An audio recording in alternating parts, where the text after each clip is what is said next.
Welcome back to Practice Intimacy. This is the place to be to learn all about love, sex, and how to have the best relationships you possibly can. I'm Jamie Lynn, and today we're going to be talking about requests. Requests are one of the single best moves you can make in a relationship to give your partner the potential to win, really. If I make a request of my person, and I'm really clear and concise about it, then they know the thing they could do that would make me happy in that moment. But there's a little bit of nuance to requests that a lot of people miss, and so I really want to describe that to you. I want to define what it is. I'm also going to give you a little formula. There's specific words that I find are most helpful for making requests. And all of that is going to come after some definitions. It is helpful to know where requests fall in the hierarchy of asking your partner for something. So we'll start there and then we'll move into these other things. There are 3 different levels that you might ask your partner to do something at. The first level is an invitation. I'm going to do something and I'm going to invite my partner along with me in the hope that they'll say yes.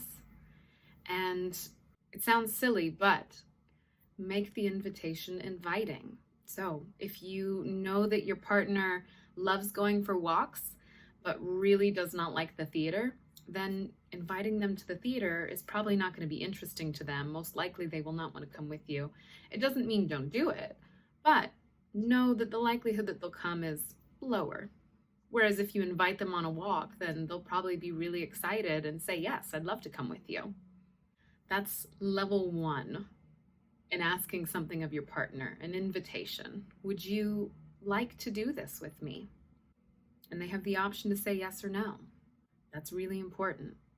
Making it clear that they have the option to follow whatever they need in that moment, whatever they want in that moment, will create more freedom and space for each one of you to feel like your full authentic self in this relationship, which then leads to more and more positive interactions between y'all. And sure, that might mean a little bit of disappointment for you on occasion whenever your partner does not want to do something you want to do, but that is one of the risks of being in a relationship.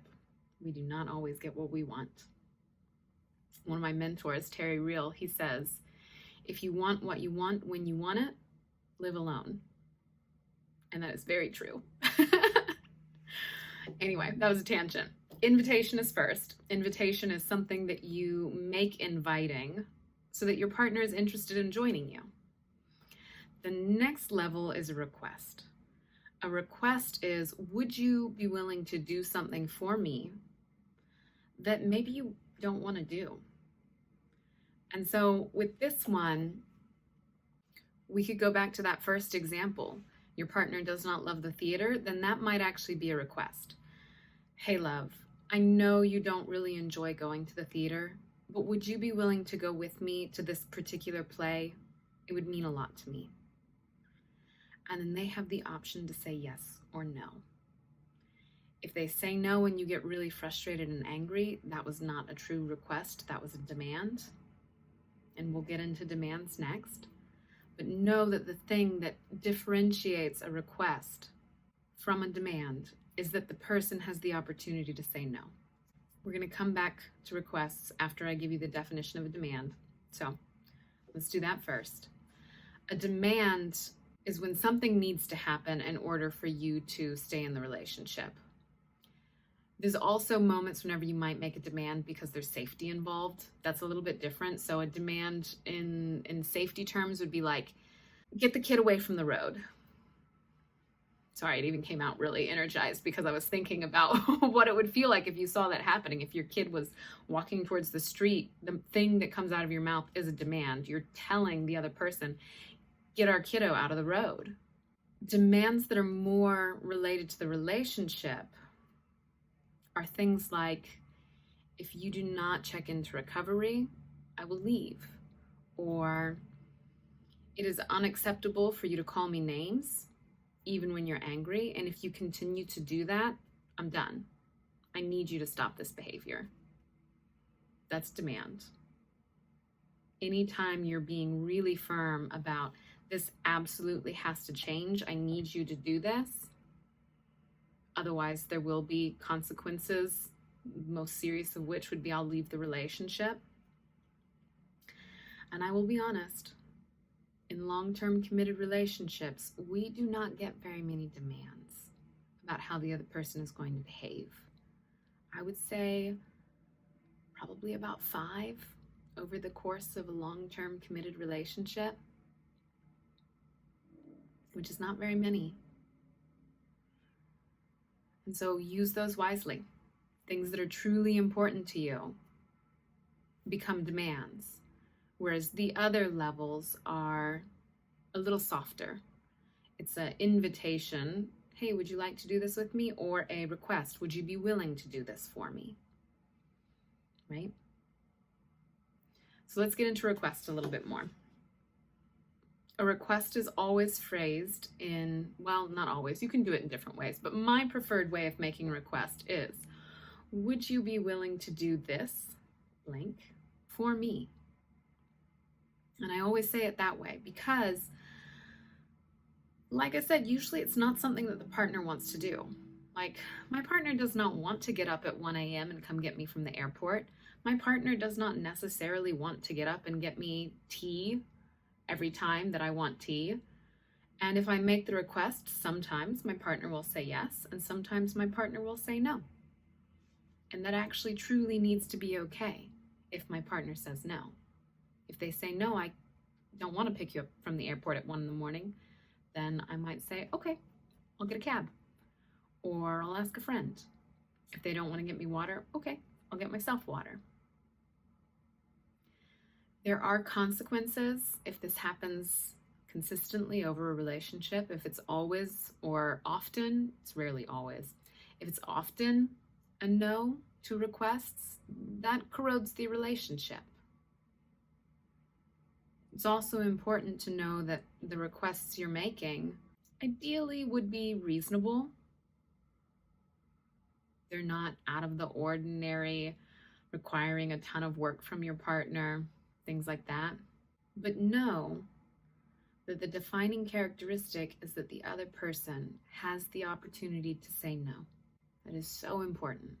I would say that when I think about requests, there are so many opportunities where we might make requests.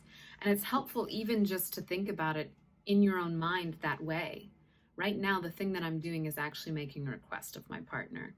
They don't have to do anything. I cannot make them do anything. If I were to try, if I constantly communicate in demands, eventually they're going to shut down a lot because people don't like being told what to do. Very few people in this world enjoy the feeling of somebody else being controlling towards them. And they push back in some way. And that pushback might be defensiveness or anger in your direction, or it might just be like going stoic and cold and turning away. So there's a reason why it's helpful to move out of a space where you're more demanding and into a space where you're more willing to make requests and hear no if it's a no, and really appreciate yeses when they happen, because the person did not have to do that for you, ever. It was their choice to do something that you asked of them. So appreciate it. Give gratitude. That turns into a positive feedback loop where you're cherishing each other. There's one more thing that I think is important to get into. So what I've been talking about so far is the direct request. Would you be willing to do this for me? There's also something that I like to think of as a more formal request. And Terry Real, the one who created relational life therapy, is the person who really put together this formula. And I think it's so helpful. In the formula, you do 5 things. And you would do this in a moment where your relationship is good, y'all are calm, there isn't a big fight happening right now in this moment. And instead, you're doing like a meta move. So by meta, I mean just kind of pulling back, looking at a pattern that happens in the relationship and talking about it when it's not happening. And the formula for this goes, I've noticed this thing that's been happening, and you detail the thing. Here's the story I tell myself about that, and you describe what goes on inside of your head in that moment. When I tell myself that story, I make myself feel blank. And then here comes the request part. Would you be willing to do something else instead so that I feel better? And then the fifth part is, if they're on board, if they're interested in doing that, then you offer something back. Wonderful. Thank you so much. Is there anything I could do for you in order to help you keep this agreement we've just created? So let me give you an example of this all put together. I'll use an example with my partner. My partner is a somewhat stoic person, and when they're upset, they tend to go like a little bit cold, and I actually experience it as if the coldness is about me. They might be mad at me in some way, which usually is not true. Sometimes it is true, totally fine. They can be mad at me. I'd love to talk about it though. So here's the thing that I've said to my partner about this. And it would sound something like, hey, I've noticed that there are times whenever you're upset and you become really distant. And the story I make up about that is you're angry with me, you're pulling away because you're no longer interested in me. And when I tell myself that, I feel scared and heartbroken. Also a tiny bit angry, like I want to force you to stop doing it, but that's smaller than the sadness and the heartbreak. And what I'd like is, if it is actually about me, when you're ready, would you come tell me? Because I'd love to fix it with you. And if it's not about me, would it be possible to still be as warm as you can in my direction so that I know that it's not about me? And then I wait, see how my partner responds. And I need to really let go of outcome here. I need to be okay with whatever happens. This is all just information that I'm taking in about our relationship. So my partner might say, oh, I didn't know that was happening. I'm so sorry. Yes, I'll do the thing that you're asking of me. Or my partner might say, you know, it's really hard for me not to be cold and distant in those moments because I'm struggling.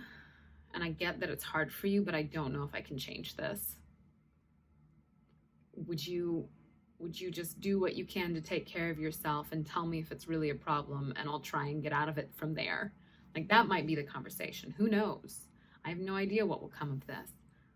But if my partner were to say, yes, I am willing to come to you if it's something you did, or even just try to be warmer towards you if it's not something you did, yes, I will do that for you. Then my next move will be, awesome, thank you. I really appreciate this. Is there anything I could do for you in order to help maintain this agreement? Could I help you in any way? And then just see what they say. So that you know, the direct request, the real quick in the moment, hey, would you be willing to do this for me? You're going to use that about 90% of the time. This other kind of more formal request, you'll use that about 10% of the time. And it's probably going to be for the bigger stuff, those bigger patterns that really trigger you and are difficult and have probably caused fights in your relationship before. In a moment, whenever you're calm and you're able to approach them without trying to make a specific thing happen, and instead just communicating what's happening in your heart, then try this process and just see. Does it help y'all shift this pattern that's always been a thing? I hope you enjoyed this video. Remember to hit the like button, subscribe to my channel. If you know anyone who might benefit from this, please send it to them. I love your support in getting this word out. And I'll see you in the next video.